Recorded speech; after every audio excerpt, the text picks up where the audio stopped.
Hi you guys, welcome back to my channel. So today I'm going to be doing a video of pros and cons of working in fast food, and just to let you guys know, I got my hair dyed. It's blonde. Got that, and then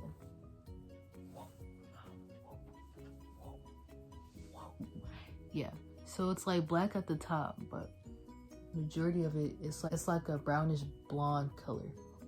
But yeah, so let's get started with the video. And before we actually get started, make sure you go like, comment, and subscribe.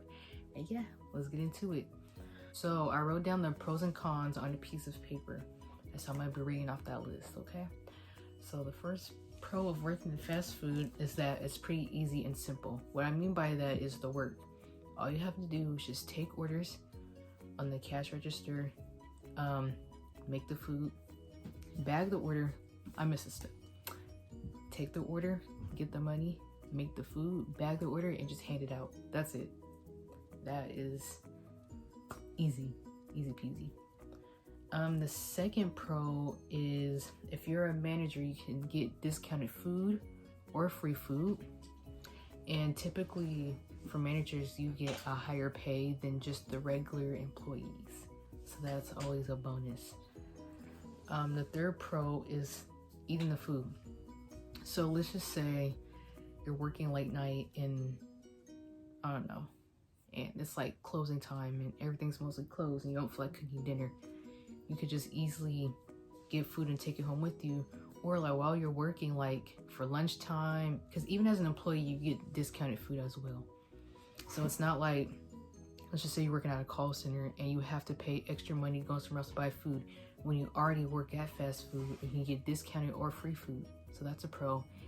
And while you're working, if you just want to sneak like a chicken tender or a shake, I mean some people do that, but I don't know if you do that every fast food place, but yeah, so that's a pro. Another pro is communication skills. So working in fast food, you have to talk to people. You don't necessarily have to be a people person. I mean, I think it is better if you are a people person, but you learn how to talk to people, you learn how to talk to the customers, and so that improves your communication skills. The other thing is easy schedule. So most of the time fast food places are very flexible with your schedule, meaning if you have another job, if you're in school, or if you have a kid, they're pretty flexible when you can't come in, so they're pretty flexible. The next thing is customer service knowledge, like, because I know some jobs you're like, at least have like 2 or 3 years of experience of customer service. So working in fast food, obviously that's customer service, so you have experience in that. The last thing is learn how to react to stressful situations. So in fast food, there's a reason why it's called fast food, because it's fast. When you're in a stressful situation and you have to move fast and do this, do that, you kind of learn how to cope with that. Like, you learn how to deal with it much better than, I don't know. So that was the last pro. If I think of anything else in the video of another pro, I will let you know, but those are the few things that I had came up with. So now it's time for the cons. So the first con is the pay. Fast food pays minimum wage unless you're like a manager. Like I said, you get a higher pay, probably like $1.50 more, like $2, $3, I don't know. And depending on what kind of manager you are, if you're a shift manager or if you're a general manager or a district manager. The second thing is the customers. So a lot of customers can be really rude, irritating, or I don't know, just everything. Like, they act like they're always right, and that's the key. Customers are always right, even though it's not true. So when customers are being irritating, you should be like, okay, they're right, okay, I'm sorry, let me fix your order, I'm sorry that happened to you. You should be all extra nice when they're the ones that are being rude. Third one, not leaving on time. So with fast food, since it is so fast, the rush hours happen. Like, if you're off at like 12 or 1, that's when the lunch and rush hours start. Most likely you have to help your not employees, you have to help your coworkers get out all the orders before you can really go home, because when it's like dead or no one's there, you could leave and go home because there's no customers. Fourth thing is lunch break. So that's kind of similar to kind of leave it on time. Like if you're scheduled at 11 or 11:30 to have your lunch, like I said, that's around rush hour where lunch starts happening and you guys get really busy. You're not taking your lunch. You have to help with those orders first before anything. So if it gets kind of calm and dead and nobody's there, you could take your lunch. But if it's busy and kind of crazy, you have to help with all of that before you go take your lunch. Now, all managers are different. Some managers are like, no, you can go ahead and take your lunch. But most of the time, like if it's busy, you have to help before you go home or before you take your lunch break. Next thing is rush hour. So rush hour is one of the busiest hours of the day where it's just cars just coming every second. And sometimes it can get very stressful and it just gets kind of crazy. The next thing is, let's see, being left on any station for a long time. So that could be being on drive-through for your whole shift, just being by the fry station, or just bagging orders.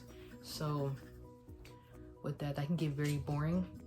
Just working in drive-through for like 8 hours, 12 hours, just doing drive-through, that gets boring and it's stressful. When you're just talking to customers all day, because trust me, you're gonna have a lot of rude customers, nice customers too. Just dealing with all that stress, you're gonna be stressed out your whole shift just being in the same area. And being by the fryer all day, you're gonna be hot. So being on the fryer all day for 8 hours, that's stressful. And just bagging orders, that gets boring. So just know you're kind of, depending on who your manager is, they might switch you to a different station. Most of the time, what you're doing, you're just gonna have to be doing your whole shift. The last thing is, actually it's not the last thing. The second to last thing is benefits. So that's more about the pay and all of that stuff. So basically, for one, you get paid minimum wage, or if you're a manager, you get a higher pay.